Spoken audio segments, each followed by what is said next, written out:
Welcome to It's Happening in Grand Prairie. I'm Georgia Clemson, and we have a wonderful guest here with us today. We have Kristen Swanson from the Grand Prairie Police Department. Welcome, Kristen. Thank you, Miss Georgia. It's a pleasure to be on your show. Oh, it's wonderful to see you. And tell us what your job is with the police department first. Actually, I started with the Grand Prairie Police Department just over 8 years ago as the detention manager. So my job is to make sure that we're running a safe and effective and efficient facility while persons are in custody, and to make sure that we are operationally sound and making good use of our resources. A very important job for the city of Grand Prairie. Definitely. And we appreciate that. But I understand that you're wearing another hat and have a new mission with the police department. What is that? Yes. So I sit on the Career and Technical Education Advisory Board for the Grand Prairie ISD and have for several years. One of the things that we noticed through mock interviews with the students is that some of them weren't dressed appropriately for a professional interview. We kind of explored that a little bit and were kind of wondering how we could help them or encourage them.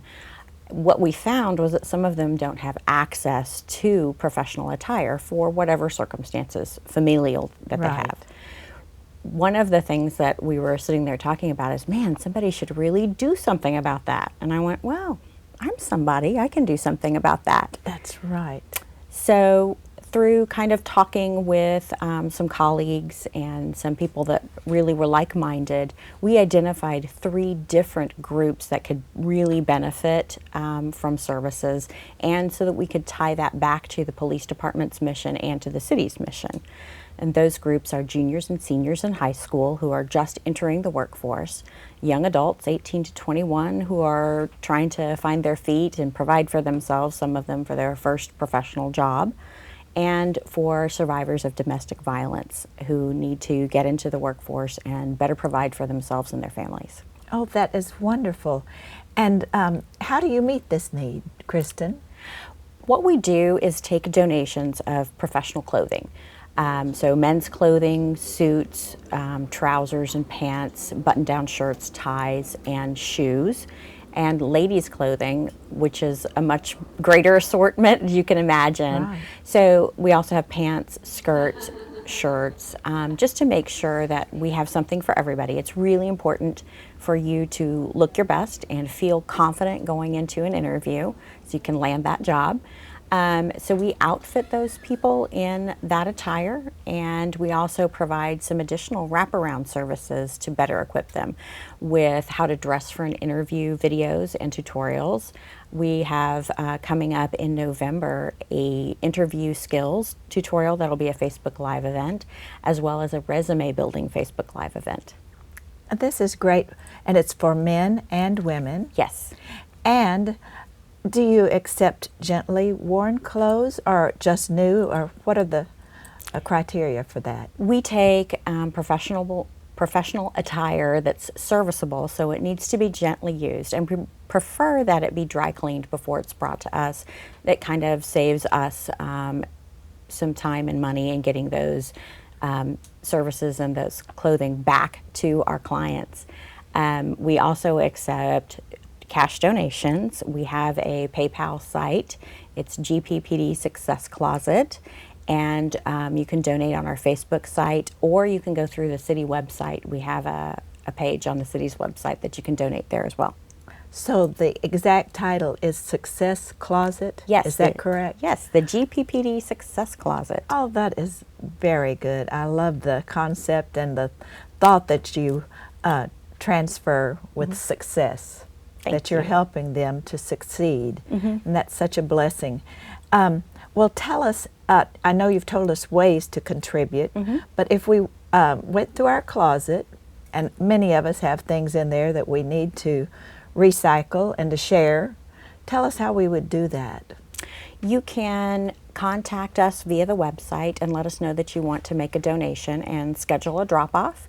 We prefer that they're scheduled so that there's somebody there to meet you. Often at times folks need help getting things in and out of their car, and we want to make sure that we're there to assist them. If they're able to do that on their own, or it's maybe a small donation, they can drop it off at any time at the police department at the front desk. The front desk is open from 7 a.m. to 7 p.m.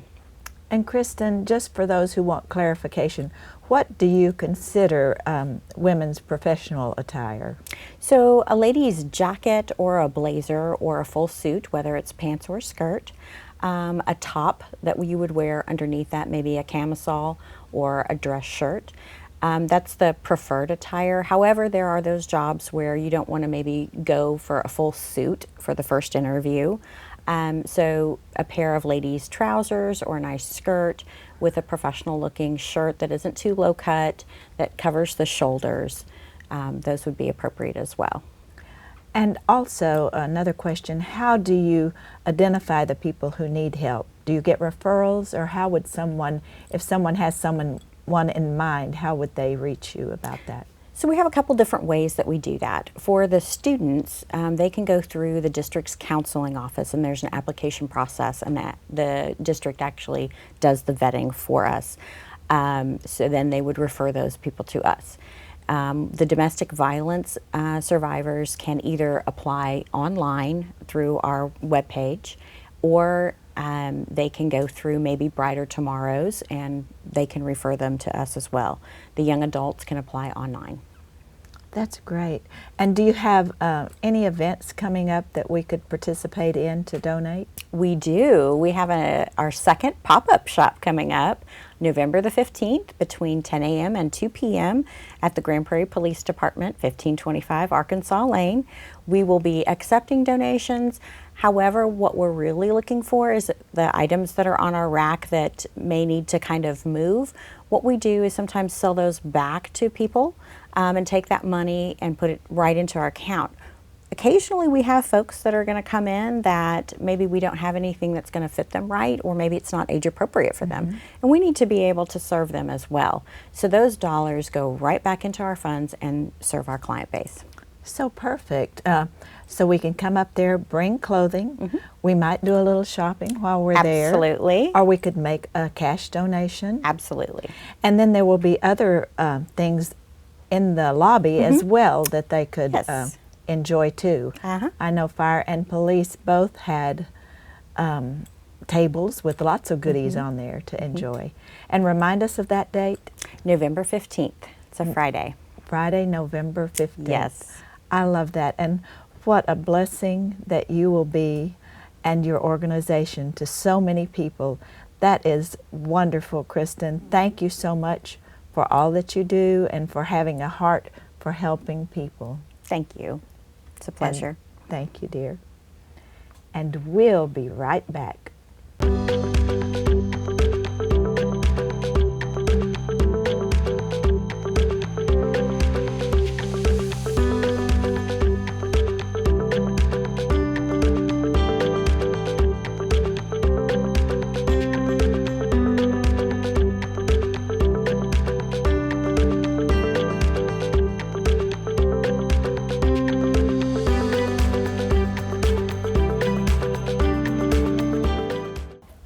Welcome back, and welcome to our next guest, Dr. Patricia Redfern. Hello, thank you. Grand Prairie, the city of Grand Prairie.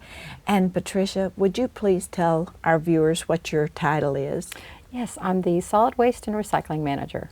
Yes, yes, and that's so exciting. And our guest would probably say, oh, we're going to talk all about recycling and solid waste. Right. How exciting. It is, and the landfill. Yes, Indeed. and we can talk about that somewhat, but tell us what you're really here to talk about, something very exciting. Well, we're talking about the second round of the traffic signal box project, and that is well underway. We've got 22 boxes that are being wrapped or direct painted in the community right now. This is the second of two of these call for artists, the first one being in 2018. So now we have about, I'd say almost 45 of these that are popping up all over the community on the primary arterials, and they're little gems. They really are. Yes. It's art that is accessible to everyone in the community. You don't have to go to a museum to visit them. You can enjoy them every day on your regular commute. it's just been a very special surprise, this Yes. project. And we had talked about earlier, some of our viewers might be thinking, well, how does this connect to your job at the landfill? It doesn't make a lot of sense right at the first blush. However, about 5 years ago, Keep Grand Prairie Beautiful came into our group, which made plenty of sense. Yes. Keep Grand Prairie Beautiful, as you know, is about litter reduction and recycling and about beautification. So the beautification piece is where this came from. And I've got to be quite honest, it is our former employee, Tammy Chan. This was her brainchild. And one of your fellow council people actually made the remark after the first round of projects, this was something we didn't know to want. Yes. And now we don't know how we've lived without it. So it is a very special project. It is the brainchild of Tammy Chan, and now it is being managed by her successor, and who's doing a fabulous job of it. But through the artists, the Grand Prairie artists and the local Texas artists, this has really just brought new joy to Grand Prairie in a way that is accessible to everyone. Yes, it is very beautiful. And how many do we have now, Patricia? Right now, for this call, we had 22 that were being funded. 16 of them have already been wrapped, and the other 6 are being painted. Well, I guess 5 more are being painted. 1 is already painted. It may be my favorite altogether. Tell me where your favorite is. That one is at Robinson and Warrior, and it features a jaguar in a lab coat and an owl in tribal dress, and it's the Committee to Save the Humans. So from an environmental standpoint, it really, I don't know why, it spoke to me. It's a lovely box. Yes, and it would be interesting to know the story behind each one. Maybe we could have that printed someday. I believe that must happen. It really must. Yes. Right now on our website we have the 2018 winners and we have the 2019 winners in this competitive process. So for instance, in 2018 we had 161 responses. We were not expecting nearly so many. Yes. So this has been very well received by the art community, and it's very competitive. So out of all of those, it's hard to say, which one might be your favorite. Yes, But, yes, it is very hard to say because, as they say, beauty is in the eye of the beholder, and they're all beautiful. But how neat it is, we don't even have to go to a museum to see beautiful art. Absolutely. And we are hoping to have a third call for artists. Our timing on that would be late, October of 2020. So we'll be requesting funding for a third round for these. But I would say, keep watch out. They'll be coming your way. The Yes. request. And they're it's like industrial strength, isn't it? Because Yes, it has it to is. withhold Yes. through the storms. These and were such. designed to last about 5 years. I think the vinyl wraps, they've got some resilience. They're actually being, so it's the artist will create the piece, and then we have a graphic artist here, local Grand Prairie business, that puts them on this vinyl. And there's really a great deal of thought that goes into how that is going to translate onto this 5-sided traffic signal box with the UPS box on the side. So what is it going to look like to the motorists going by? But the direct paint has lasted very well too. They actually have a sacrificial clear coat on the outside of it in case anything should happen to it. The interior of it should be all right. But I'm dying to see how well these last and for how long. Yes, and if we had somebody who really loves art and they wanted to see all of them, do we have a listing of where those are, or could that be made available on the website? Yes. So on the website we have the 2018 winners, we have the 2019 winners, and we're putting together a map that shows where all of these are. Oh, that's great. Yes. Now we can't put them on TxDOT right away. I'm a little disappointed about that. I think that if we keep picking away at TxDOT, I keep feeling like they're going to see how successful this is and how beautiful these are, and they will relent. There are other communities that have had them on TxDOT right away, so I feel like we should have a little opportunity there. Yes. But we've got 88 boxes left after all of this. Not on TxDOT rights of way, but all over. So now when I drive by and I see a blank traffic signal box, I feel like, okay, there's an opportunity. That is absolutely true, an opportunity for something beautiful on that corner. Now let's see, if our viewers wanted to give you their opinion on this artwork, how would they do that? Actually, they could write to us. They can write to us at landfill@gp.tx and let us know. I don't know that, again, that's that landfill tie-in there, but they can let us know how we feel about that and or how they feel about that, and we'll certainly respond to that, but we'll forward those to the council members. And they could tell you their favorite as well. Indeed. Yes. Well, this is very exciting, and it's so refreshing to let our viewers know and our citizens know that we care about beautifying the city in this special way. And are any of the artists local, by the way? Yes, in the second call there were 9 Grand Prairie artists. Every single one of them has been surprising and interesting, and the backstories are wonderful. But they can definitely, viewers can go to the website and look at that. And they should also be able to see a map that tells them where all of these are. And I know my folks are coming down for Thanksgiving, and one of the things that I promised them to do, since we talk about this so much, is to drive around and show them each of these pieces like a little scavenger hunt. Yes, It'll be and that's a marvelous. good idea. Yes. We may have to use that as an idea fundraiser someday. Oh, I think so. That would be great. Thank you so much, Dr. you very Redfern, much. for being here and for all that you do to keep Grand Prairie clean and beautiful. Thank you, ma'am. It's been a pleasure. And thank you all for joining us today. I'm Georgia Clemson, reminding you that it's happening in Grand Prairie.